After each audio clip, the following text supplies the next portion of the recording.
Ingressei no futebol, no futsal do Vasco, ainda muito pequeno, e depois fiz a transição para o futebol de campo. Atuei por Botafogo, Madureira. Depois de muitas idas e vindas do futebol, me profissionalizei na Itália, né, com 17, 18 anos, numa equipe da Série D. Depois atuei também na Suíça, na Série B. Tive a oportunidade de jogar com o Zambrota, que a gente estava comentando aqui no bastidores. Foi um prazer, assim, uma pessoa que aprendi bastante no dia a dia, com a personalidade, com tudo aquilo que ele passa de experiência, de tudo aquilo que ele já viveu no futebol. E, paralelamente a isso, também experiências negativas no futebol que me fizeram ter uma persistência, uma disciplina, não só na parte de lesão, como nas decepções, sem dúvida nenhuma, os testes que eu passei, as experiências negativas, seja dentro ou fora do campo, relacionadas sempre ao futebol. Mas, sem dúvida nenhuma, me engrandeceram e eu trago muito dessa experiência que eu tive no futebol para a minha parte profissional hoje em dia. Mas aí você vai ter que me contar uma parada. Você jogava de quê? Eu era zagueiro e lateral. Na verdade, eu comecei ali de meia e de volante.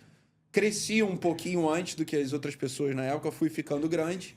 E um dos erros de formação no Brasil é recuarem as pessoas grandes ali para fazer aquele zagueirão, né?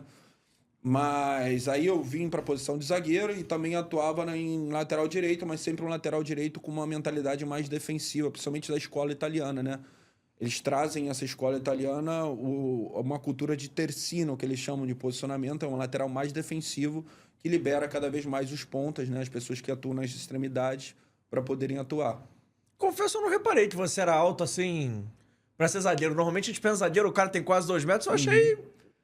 Não, eu cresci antes dos outros. Não quer dizer que no resultado final, lá com 18, 19, 20 anos, eu fosse um dos mais altos. Muito pelo contrário.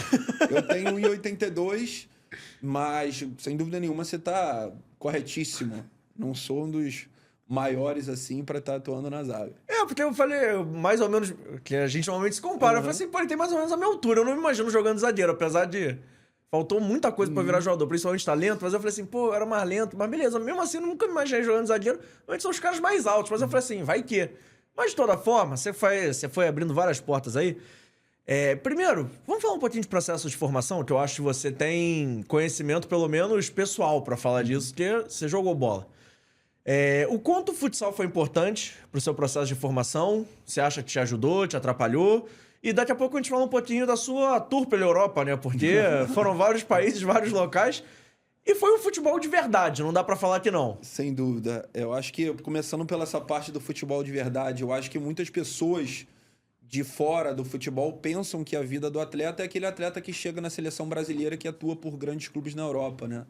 Na verdade, por trás daquele atleta tem muitas decepções, tem muitas lágrimas derramadas, tem um caminho bastante complicado. Uns têm um caminho mais acessível, um caminho mais fácil, outros têm um caminho mais complicado, né, de se seguir com várias, digamos assim, desconformidades, aquilo que você não está esperando de expectativa para sua carreira.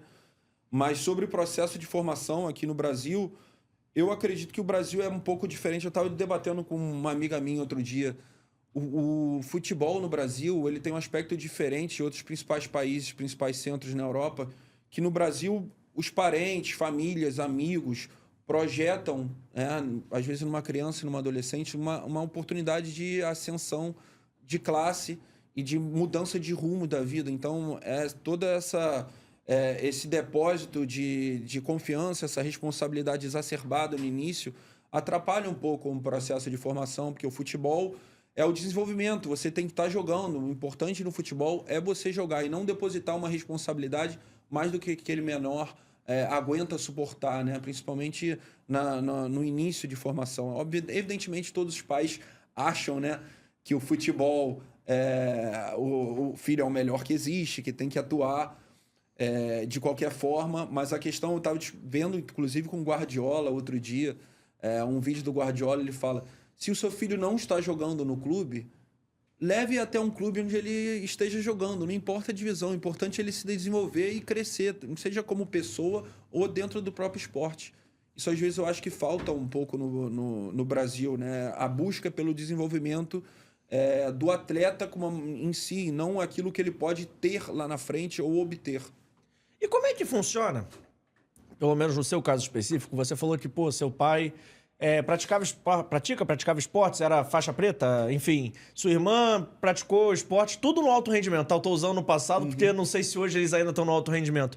Mas como é que ter parentes, e parentes muito próximos no alto rendimento, te estimulou e, ao mesmo tempo, fez, de certa forma, a sua família entender o processo do esporte? Porque, claro, você estava comentando sobre pessoas que precisam do esporte para ascender socialmente, mas tem gente também que atropela um pouco o processo ou até mesmo que não entende a virada de chave do recreativo para o profissional. Então, como é que foi para sua família, que já estava ali adaptada a essa rotina, essa coisa do treino e tudo mais? Como é que foi? Eles te incentivaram? Eles falaram que bem, que não? Como é que foi para você isso? Ô, João, eu acho que foi muito mais fácil do que para muitas famílias aí. Eu já estava dentro desse processo de esporte, então meus pais, como apaixonados que eram e são ainda pelo esporte, eles sempre me levaram desde cedo a, não sei, a nutricionista, a médicos, a ter uma preparação física adequada. Isso nenhuma, essa criação de uma mentalidade de esportista, de competitividade, de disciplina com treinamento. Isso foi deixando, isso não só molda caráter, como também molda uma mentalidade que hoje eu posso levar para o mundo profissional. Sem dúvida nenhuma foi muito mais fácil, porque tem famílias que não apoiam os filhos. Meu pai estava comigo de canta baixo, eu ia jogar aqui no interior do Rio de Janeiro, ele ia. Eu fui jogar na Itália e na Suíça, meu pai ia me visitar. Então, isso sem dúvida nenhuma, esse suporte familiar, que eu tenho que agradecer por ter esse suporte, né? Porque quantas pessoas que eu acompanhei na divisão de base, principalmente das classes mais baixas, que não tinham um pai, não tinham uma mãe, ou o pai estava ausente porque ele não conheceu o pai, ou o pai estava preso, ou quem cuidava era o irmão. São realidades completamente distintas. E eu te digo que uma base familiar bem consolidada, que te sustente, que te apoie, esqueça financeiramente. O negócio é motivacional, que cria raízes. É muito importante para você poder ter uma carreira longeva no esporte e uma carreira bem sucedida também. Acabou esse corte? Então calma aí. Antes de eu ir embora, não esquece de se inscrever no canal, ativar o sininho da notificação, deixar o seu like e o seu comentário e, claro, seguir as nossas redes sociais. A gente tá no @ForaDoJogoCast em todas as redes sociais, mas pelo visto, estamos expulsando, então vai, me ajuda aí!